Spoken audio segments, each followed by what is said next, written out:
ওরে বাবা, এত সোনা! এ তো ব্রাইড বসার আগেই সোনার জিনিসে পুরো খাট ভর্তি করে দিল।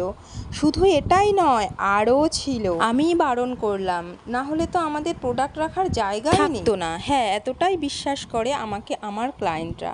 এতটাই বিশ্বাস নিয়ে আমি বা আমার মতন কিছু মেকআপ আর্টিস্ট ক্লায়েন্টের বাড়ি যাই ব্রাইড সাজাতে। তো কদিন ধরে একটা ভিডিও খুব ভাইরাল হয়েছে। এক দিদিভাই মেকআপ আর্টিস্ট, উনি ব্রাইডের বাড়ি সাজাতে গিয়ে একটা সোনার জিনিস নিয়ে নিয়েছিলেন, যেটাকে চুরি করা বলা হয়। আচ্ছা, আপনারা কেন এরকম করেন বলুন তো?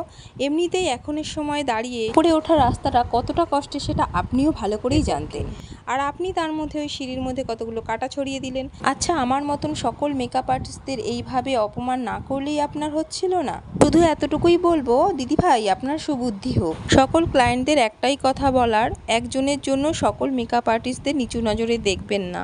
আমি তো এটা জানি যে পরিশ্রম ছাড়া কখনো সফলতা পাওয়া যায় না।